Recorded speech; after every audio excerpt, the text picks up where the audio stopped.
자, 8번째 썰 한번 가보도록 하겠습니다. 댓글 컨텐츠고 영상 제목 1억 없는 사람들 지천에 깔렸습니다. 근데 우습게 보더라고요. 돈 없는 것들이 라는 영상에 달린 댓글입니다. 1억이 생긴다고 해서 우리가 부자가 되는 건 아니죠. 우리가 부자가 되는 어떤 그 기준은 상당히 높습니다. 굉장히 높아요. 근데 1억도 없는 사람들이 많아요. 1억도 못 가진 사람들 많습니다.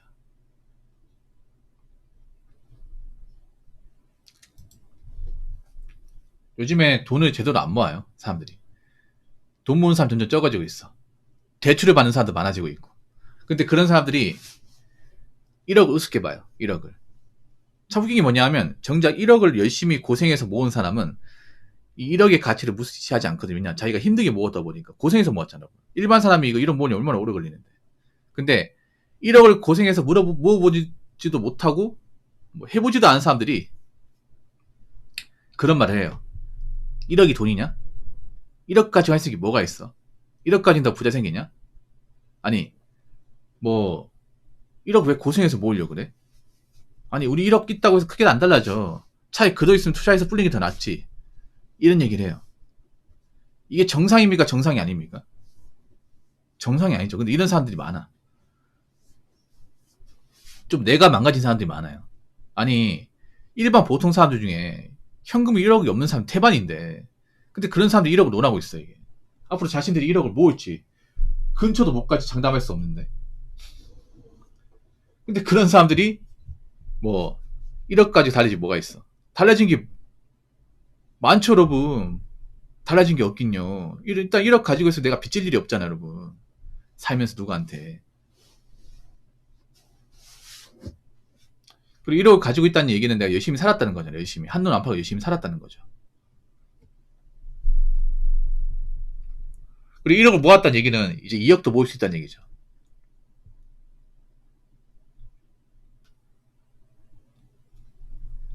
네, 1억을 모으면 2억 모으는 속도는 더 빠르면, 왜냐, 복리가 쌓이기 때문에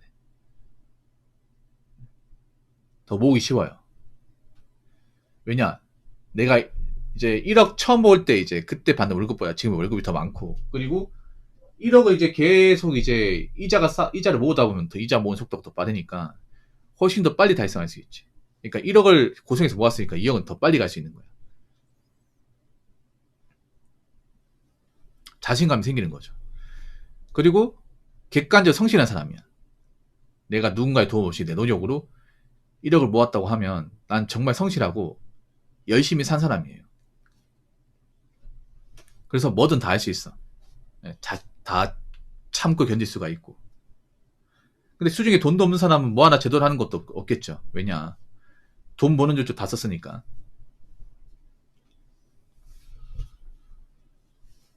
근데 이게 정상일까요? 그 1억도 없는 사람들이 돈의 가치를 운운한다는 게 정상일까?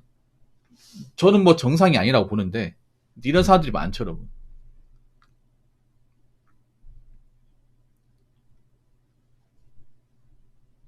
제가 한 건 뭐냐 하면, 지금 젊은 사람들이 돈을 악착같이 모으려고 하는 사람들이 많이 없어요.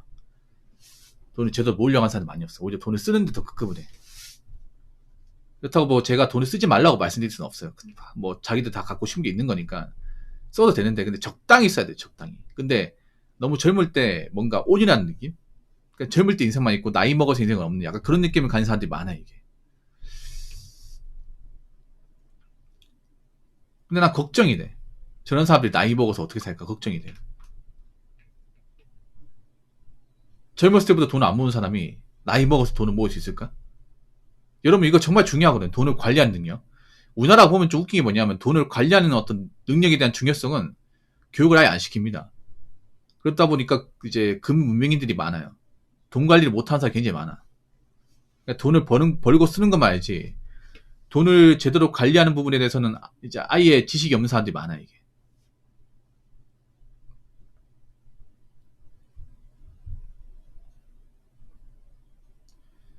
일부러 안 가르쳐 주는 것도 있는 것 같아요. 일부러. 국가에서 일부러 있잖아요. 일반 사람들 돈을 모으면 이제 소비는 안 하니까 내수 경제가 안 돌아가니까 일부러 돈 교육을 안 시키는 것도 있는 것 같아. 근데 그것도 문제 있어. 아니야, 안 시키면 별 필요가 없습니까?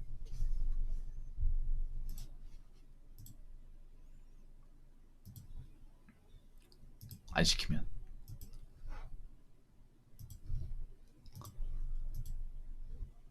국가에서 뭐 그런 교육 같은 거 안 하면 난 아예 뭐 필요하지 않은 겁니까? 아니, 국가에서 안 시켜도 내가 필요하면 배워야 될 거 아니야.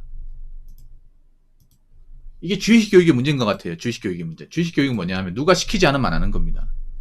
교육이라는 건 내가 필요하면 자발적으로 해야 되는데 항상 우리나라 사람들은 남이 하면 하고 남이 안 하면 안 하고 이런 식으로 약간 좀 이분법적으로 생각을 해. 공부라는 것도. 경제교육은 무조건 필요한 거거든. 몇 번 해도 지나치지 않는 거란 말이죠. 근데 자기가 필요하지 않으면 안 배워요. 배울 필요성을 못 느껴요. 그런 사람들이 굉장히 많아, 이게. 이거 자기가 필요하면 배워야지, 당연히. 배워서 남 주나? 아니잖아요. 내가 내 필요한 쓰지 않습니까? 근데 제대로 안 배워요.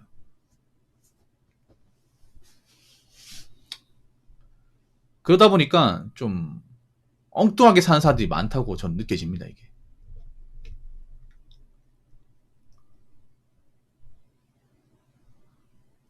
그래서 걱정됩니다. 지금 뭔가 돈의 가치를 무시하는 사람들, 저축의 어떤 가치를 무시하는 사람들이 앞으로 나이 먹고 어떻게 살까?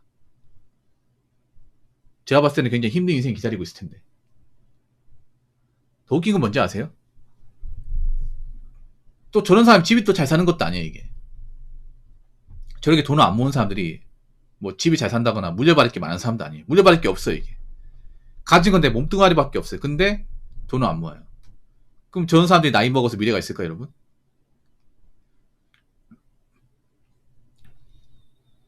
그렇지 않습니까? 여러분 주변에 보면 돈 없는 사람도 있죠. 돈 안 모은 사람도 있죠. 뭐 돈 버는 족족 이제 엉뚱하게 쓴다거나 이제 저축 같은 거 안 하는 사람도 있잖아. 근데 그 사람들 보면 집이 다 못 살아요. 잘 사는 집이 없어요. 오히려 잘 사는 집의 친구들이 돈을 열심히 모아요. 유복한 가정에 자란 친구들이 돈을 모읍니다. 근데 반대로 돈이 없는 친구들이 오히려 한탕주의에 더 많이 빠져요, 이게. 진짜로. 그럼 그 말은 뭐다? 내가 똑바로 못 사니까 나이 먹어서 나는 고생길이 혼이 열렸다. 뭐 이 말도 되는 거죠. 아무튼 좀 어리석은 인생을 사는 분들이 많습니다. 자, 댓글 한번 읽어보도록 하겠습니다. 1억 같은 소리 안에 100만원도 없어가지고 쩔쩔맨 인간들이 천지빛깔인데 지금 소액생계비 대출해준다고 하면 거의 저걸린 수준으로 몰려들 걸 이라고 적어졌습니다. 근데 이런 사람들이 좀 있어요, 여러분. 100만원도 없어가 쩔쩔매는 사람들 있어요, 여러분. 단적으로 증명한 사례가 있죠. 그게 뭐냐 하면 이 나라에서 돈 없는 사람들 위해서 그 소액생계비 대출이라고 이 상품을 만들었습니다. 여러분 기억하실 거예요. 이게 뭐냐 하면 이제 은행에서信用도가 바닥이라 더 이상 대출이 안 나오고 금전도 힘든 사람들, 그 사람들 선별을 해서 당일 즉시 100만 원을 대출해주는 그런 상품이었습니다. 근데 이게 놀랬던 게 뭐냐 하면 이게 이제 나오는 즉시 조기 마감이 되었습니다. 그러니까 금기관이 놀랐어요. 이렇게 빨리 마감이 될 거라는 걸 몰랐어. 그리고 이렇게 100만 원도 없는 사람도 이렇게 많을 줄이야. 그래서 나중에 뉴스 나온 게 이게 더 만들어달라. 이거 찾는 사람도 많은데 왜 금방 없어지냐. 추가로 더 해달라고 요청한 사람도 많았습니다. 이게 정상입니까, 여러분? 여러분 소액생계비 대출 조건을 보면 일반 사람이 받으면 안 돼요, 여러분. 말이 안 되는 거예요, 말이. 자.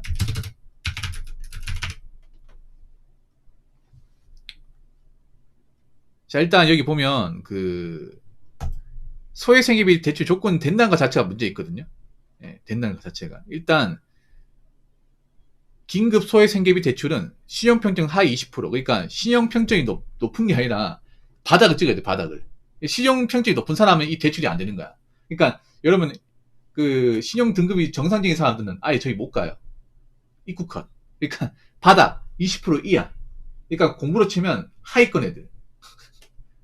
밑에 노는 애들. 그 사람들 얘기하는 겁니다. 일단 신용평점 하위 20% 이하. 네, 밑에 있는 사람들. 그리고 연소득 3,500만원 이하. 연봉 3,500만원 이하. 그런 사람들한테 이제 선별해가지고 당이 즉시 100만 원 대출해 주는 겁니다. 근데 이게 왜 정상이면 받으면 안 되냐면요. 이게 생각해 보세요. 자, 잘 들으세요. 일단 일반적인 대출을 하죠. 일반적인 대출은 신용등급이 높아야 되잖아요. 우리가 알고는 이제 일반적인 뭐 주담대나 신용대출 이런 것들은 신용등급이 있어야 되거든요. 있어야 대출금이 많이 나오고 대출을 더 잘해줍니다. 이거 상식이지 않습니까? 근데 이 소액생계비 대출은 신용등급이 거의 바닥을 찍어야 돼. 바닥을 뚫고 나와야 돼요. 그래서 그런 사람들한테 대출해주는 거야. 더 웃긴 건 뭐냐 하면, 자, 잘 들으세요. 대출 한도가 최대 100만 원인데, 더 웃긴 거는 이게 금리가 얼마인지 아십니까? 금리가 자그마치 15.9%입니다. 거의 사채하고 다를 게 없어요, 여러분. 예. 요즘에 뭐 은행 금리가 엄청나게 높아졌다 하더라도 15.9까지 가는 건 없어요. 예. 15.9%입니다. 좀 찾아보세요. 그러니까 연금리가 15.9%. 그러니까 이제 1년 동안 안 갚으면 1년 이제 이자가 대출 이자가 15만 9천 원 쌓인다는 거죠. 계산상. 여기 보면 조건이 있습니다. 연체 없이 성실 상환 시 상환 기간에 따라 뭐 최저 9.9. 일단 10은 거의 넘는다 보시면 돼.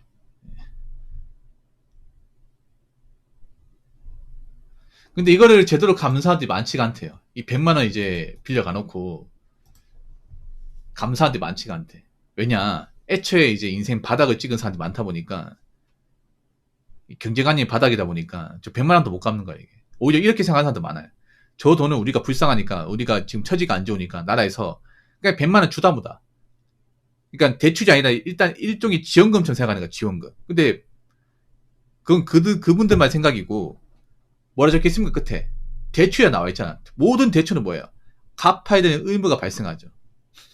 끝에 대출이 나와 있어. 근데 이미 저 대출을 받는 분들이 멘탈이 안 좋고 지금 경제 개념이 없다 보니까 이거를 이렇게 생각하는 거야. 아, 우리 지금 많이 힘들고 처지가 안 좋으니까 나라에서 우리 처지를 아니까 우리 같은 사람들한테 100만 원 주나 보다. 그 마인드는 뭐예요? 야, 이 돈을 받는 순간 제때 못 갚는다는 얘기죠.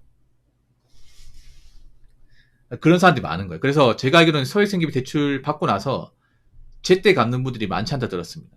뭐 큰 돈도 아닌데 그렇지 않습니까? 100만 원인데. 아무튼 그만큼 뭐 지금 여윳돈이 없는 사람들이 많아요.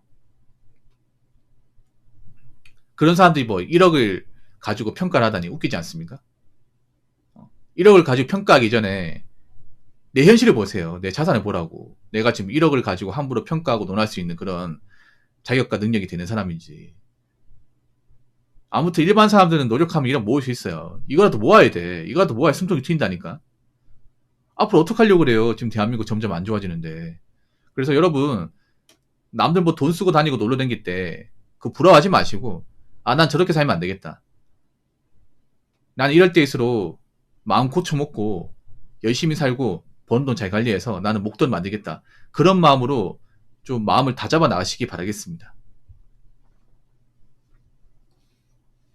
자, 이상으로 8번째 썰 마치도록 하겠습니다.